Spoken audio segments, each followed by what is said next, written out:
नमस्कार मित्रों, मैं दुर्गा प्रसाद मिश्रा संस्कृत प्रबोध इस चैनल पर आप लोगों का हार्दिक स्वागत करता हूं। हम लोग शिशुपाल वध को पढ़ रहे हैं। पहले हम लोगों ने 56 श्लोकों को पढ़ लिया है और इन सभी श्लोकों में अनुष्टुप वंशस्थ छंद है और रावण की महिमा का वर्णन यहाँ पर 18 श्लोकों में नारद जी के द्वारा श्री कृष्ण जी को किया जा रहा है। तो बता रहे हैं कि अब रावण ने यम महिष विजय मानी यमराज का जो भैंसा था उसको जीत लिया। तो भाई साहब, भैंसे को जीत लिया इसका मतलब यमराज को भी तो जीत लिया ना, यमराज को छोड़ दिया होगा क्या? तो वही बता रहे हैं कि परे भी हार गए उससे। और क्या, यमराज को हरा दिया, फिर भैंसे का सिंह उखाड़ लिया।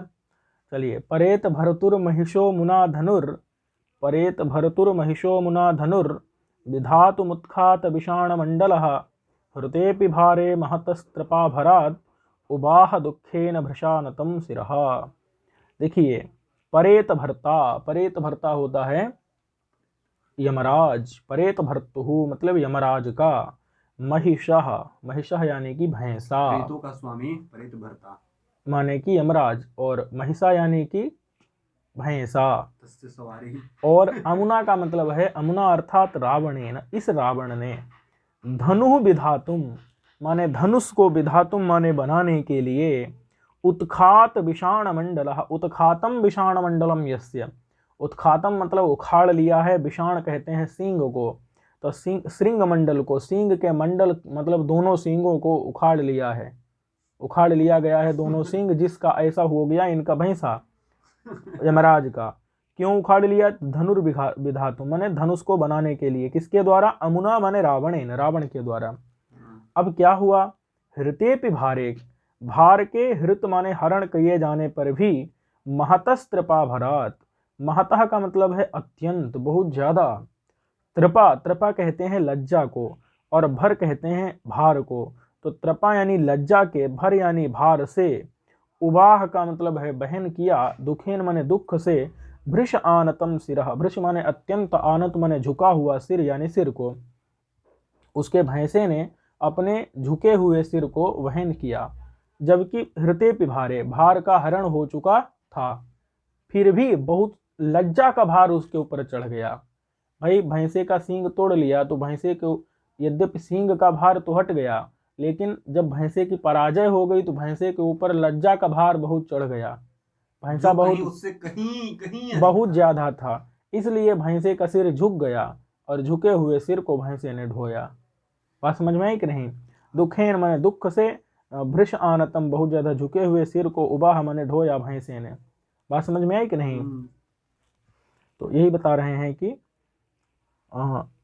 एक बार देख लीजिए अन्वय। अमुना माने रावणेन, अमुना शब्द का अर्थ है रावणेन, धनु विधातुम धनुष बनाने के लिए, उत्खात विषाण मंडल उखाड़ लिया है, उत्खात माने उखाड़ लिया, विषाण मंडल जिसका, ऐसा जो परेत भर्तु यानी यमराज का, महिषा माने भैंसा, भारे हृते अपि भार हरण हो जाने पर भी, अब सींग टूट गए तो भार तो सींगों का हट गया, फिर भी महतः त्रपा भरात, महतः हमने बहुत ज्यादा लज्जा के भार से, भृश आनतम सिरह माने अच्छे से, आनत माने झुक गया है सिर, और ऐसे सिर को, दुखेन माने दुख से, उबाह माने ढोया भैंसे ने।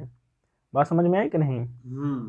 देख लीजिए एक बार, उस रावण के द्वारा, अमुना माने रावण के द्वारा धनुष बनाने के लिए उखाड़े हुए श्रृंग मंडल वाला यमराज का भैंसा वाहन बोझ दूर किए जाने पर भी महान लज्जा के भार से अत्यंत अवनत मस्तक को दुख से वहन करता रहा। तो यहाँ पर जो है अलंकार पूछा जाएगा आपसे, शब्दार्थ हमने आपको बता ही दिया है, शब्द एक एक अमुना इत्यादि का अर्थ आप ध्यान दीजिएगा, याद रखिएगा। और यहाँ पर क्या है? हृतेपि भारे नतम इति विरोधः, भार के हरण होने पर भी नतम यानी कि झुका रहा सर, जबकि भार हरण हो गया तो सर तो अब उठ जाना चाहिए ना। भाई, भार हटा देते हैं तो तराजू जैसे उठ जाता है वैसे ही उसको उठ जाना चाहिए, तो कहते हैं नहीं, फिर भी झुका रहा, यानी कि विरोधाभास अलंकार है। क्यों झुका रहा? क्योंकि दुख से झुका रहा। बात समझ में आई कि नहीं? और तद अनुप्राणिता चाहिए अवनति हेतुत्व साधर्म्यात् कृपा भारतोत्प्रेक्षा, माने कि मानो लज्जा के भार से जो है उसका सर झुक गया, इसलिए यहाँ पर उत्प्रेक्षा अलंकार भी जो है हमको समझ लेना चाहिए। ये सम्मानित- विरोधाभास और उत्प्रेक्षा ये दोनों। सम्मानित व्यक्ति का अगर पगड़ी उतर जाए तो उसका लज्जा से सर झुका रह जाता है। और क्या, वैसे ही लज्जा से सिंह अगर उखड़ गया इसका, तो इसलिए लज्जा के कारण उस झुके से हुए झुक सिर गया। को वो जो है ढोता रहा यद्यपि बेचारा। पगड़ी का भार तो हट गया रहता है, फिर भी सर झुक जाता है। ऐसे ही ऐसे ही यहाँ पर भी सिंह का भार हट गया, फिर भी सर झुक गया, सर झुका रहा। तो शर्म से लाल लाल हो शर्म गया, से झुक गया। पानी पानी हो गया। चलिए महोदय। अब यहाँ पर रावण कृत सूर्य विजय का वर्णन करते हैं। ध्यान दीजिएगा, पिछले में उत्प्रेक्षा और विरोधाभास अलंकार है, हाँ जी। और अब रावण कृत सूर्य विजय का वर्णन करते हैं कि स्पृशन सशंकः समये शुचावपि स्थितः कराग्रे। स्पृशन शशंकः समये शुचावपि स्थितः कराग्रैरसमग्रपातिभिः अघर्म घर्मोदकबिन्दुमौक्तिकैर अलंचकारास्य बधूरहस्करः। अर्थात यहाँ पर देखो अहस्करः शब्द आया है। अहस्करः कहते हैं सूर्य को, और फिर एक आया है शुचौ अपि समये। शुचौ समये स्थितः अपि, शुचि समय में स्थित होने पर भी। शुचि समय का मतलब है ग्रीष्म समय में भी सूर्य स्थित होने पर भी सूर्य रावण की जो बधू थीं, पत्नियां थीं, उनको भाई साहब हाथ नहीं लगा पाता था, पूरा पूरा हाथ नहीं लगा, कर का अग्रभाग ही लगा सकता था, और वो भी शंका के सहित। समझ रहे हैं कि नहीं, शंका के सहित। वही लिख रहे हैं कि ये देखिए, अहस्करः यानी कि सूर्य, स्पृशन यानी कि स्पर्श करता था, सशंकः शंका के सहित, शुचौ अपि समय ग्रीष्म समय में भी, शुचौ समय अपि ग्रीष्म समय में भी। जबकि होना क्या चाहिए, ग्रीष्म समय में तो सूर्य अपने पूरे माने पूरे तेज पर होता है, प्रचंड सूर्य होता है, तो अच्छे से स्पर्श करता है, सूर्य नहीं करता है, लेकिन सूर्य तो शंका के सहित स्पर्शन माने स्पर्श करता था। समय शुचौ अपि ग्रीष्म समय में भी, स्थितः माने स्थित होकर के, और कैसे असमग्र पातिभिः कराग्रैः, जो समग्र रूप से पतित नहीं होते हैं, असमग्र पातिभिः कराग्रैः करके अग्र भाग से। बात समझ में, कर यानी कि हाथ, अब उसके हाथ माने किरण, कर माने किरणों के अग्रभाग से, जो कि असमग्र पातिभिः, जो कि संपूर्ण रूप से बधुओं पर गिरती, रावण की बधुओं पर गिरती नहीं थी, ऐसे किरणों के द्वारा। और भाई साहब अलंचकार माने अलंकृत किया, अस्य माने रावण से, रावण की बहु माने बधू माने पत्नियों को, और अलंचकार माने अलंकृत किया। अहस्करः यानी सूर्य ने। कैसे अलंकृत किया, मौक्तिकैः, मौक्तिकैः यानी कि मोतियों के द्वारा।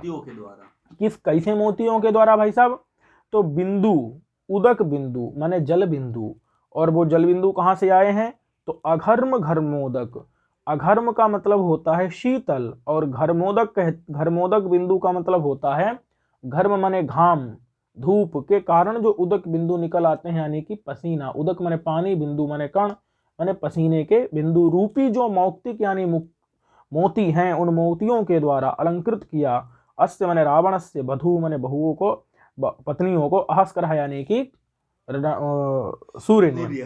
तो सूर्य ने भाई साहब क्या किया, अलंकृत किया शीतल पसीने की बिंदुओं से, माने कि उनके जो, अब भाई सूर्य जब थोड़ा थोड़ा उसका करों के अग्रभाग का स्पर्श होता था, तो उनको थोड़ी सी गर्मी लगती थी, उससे उनको श्वेत बिंदु उत्पन्न हो जाते थे, पसीने के बिंदु, और उन बिंदु रूपी मोतियों से सूर्य ने उन स्त्रियों को अलंकृत किया। अब यहीं पर ये सब चीजें जो है ना भाई साहब, एक नायक के रूप में भी समझी जा सकती हैं, नायक के रूप में, क्योंकि एक कोई ऐसा नायक है अथवा कोई एक प्रसाधक है, प्रसाधक समझते हैं जो स्त्रियों के सौंदर्य प्रसाधन करने वाला, स्त्रियों के सौंदर्य प्रसाधन करने वाला। जैसे रावण की स्त्रियों को कोई जैसे सुंदरता माने सजाने आएगा, तो वो भी भाई साहब क्या पूरे अच्छे से स्पर्श कर सकता है, क्या नहीं कर सकता, रावण तुरंत उसको निपटा देगा। तो वही लिख रहे हैं कि असमग्र पातिभिः, समग्र रूप से पातिभिः मतलब जो हाथ करके अग्रभाग जो है स्त्रियों के शरीर पर लगते हैं, जो स्त्रियों का सौंदर्य प्रसाधक है, सौंदर्य करने वाला, सज्जा करने वाला आया है, सजाने वाला, वो असमग्र पात भी, समग्र रूप से उसके हाथ जो है नहीं लगते, करके अग्रभाग ही लगते हैं।